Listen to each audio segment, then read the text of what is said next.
أعوذ بالله من الشيطان الرجيم.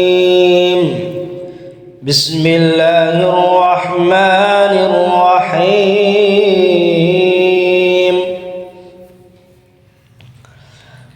ألم تر كيف فعل ربك بأصحاب الفيل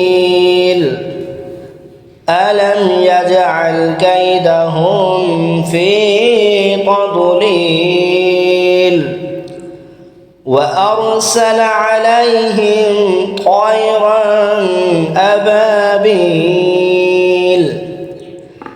ترميهم بحجارة من سجيل فجعلهم كعصف مأكول. آمنت بالله صدق الله العظيم.